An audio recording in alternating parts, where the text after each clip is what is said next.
When Cuphead came out a couple years ago, a lot of people were losing their minds about it. You know, it was just too difficult. It was just too hard. There was the attacks that you had to jump over and you were shooting things. That's like 2 buttons at once, you know, and you were running around and ducking and dodging and using your special attacks. There was just a lot of shit going on.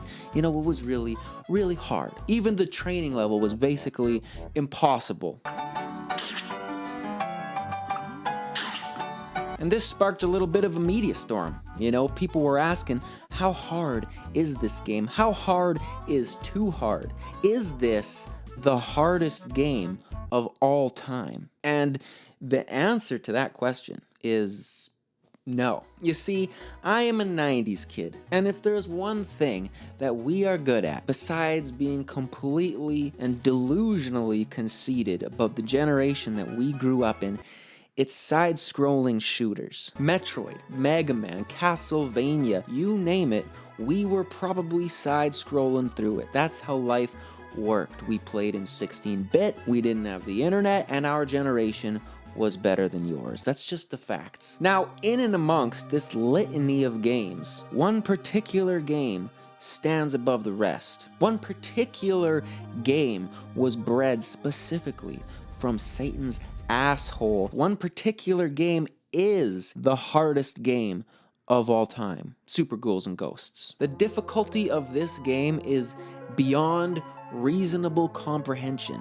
Okay, when I was recording footage for this video, the only thing I kept asking myself was, why would somebody make a game like this? Why would you do this? I just don't get it. I mean, frankly, it's a miracle that I even got footage of anything past the first level, because I could barely even beat that. And so for this video, I wanted to get into some of these criticisms, you know, some of these hard-hitting facts. I wanted to explore the evidence, the things that only the 90s kids would remember about why this particular game is the hardest game of all time. Put the dispute to rest. Firstly, you die in 2 hits. No matter what armor upgrades you have, no matter how pimped out you are, it makes no difference in that regard. You're going down to your undies, and then you're dead, okay? That's just how the game works. You get weapon upgrades, surprisingly enough. However, they don't really work out exactly how you might expect them or want them to.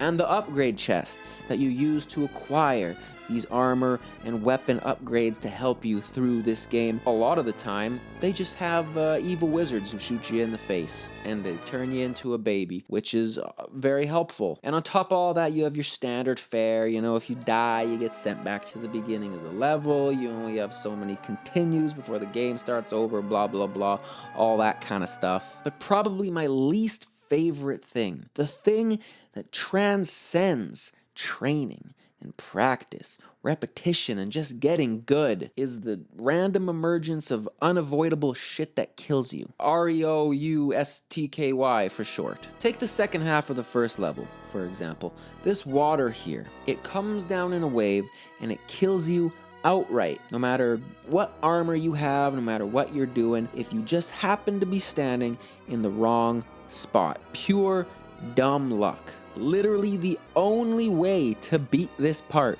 is if you have died enough times to have memorized exactly where you are supposed to stand in order to not get killed. And I'm not even inherently opposed to that kind of stuff in video games in and of itself, except for when you're given a set number of lives before the entire game itself starts over from the very beginning. I think it's ridiculous to have to spend a number of those lives in just memorizing unavoidable death traps. But that's just me, you know? I mean, maybe some people are really into that kind of stuff. And don't get me wrong, I mean, the game is very cool. The controls are super tight, the soundtrack is really on point for a Super Nintendo game. The atmosphere and the vibe is just really good and well done. The art style is fantastic. You know, it's got a whole lot of stuff that I really enjoy about it, but I would love it so much more if I didn't have to die 26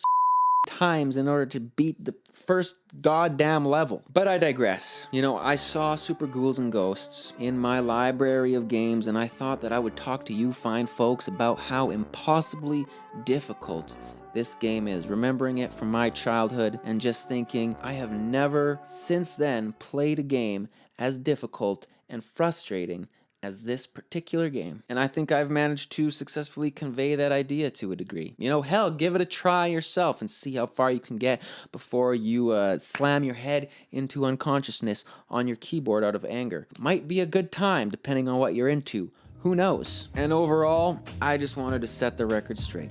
The hardest game of all time, Super Ghouls N Ghosts. No debate, no contest, okay? Fight me. No, just kidding. Don't fight me. You don't know where I live because it's the internet, so you can't. You know, and if you think it's something different, let me know down in the comments and we can argue about it. That's fine too. That's always fun. That's a good time. Other than that, I hope you enjoyed the video. Thank you so much for watching. It would really touch my heart in such a special way if you would subscribe. And, you know, hope to see you on the next one. Love ya. Bye-bye.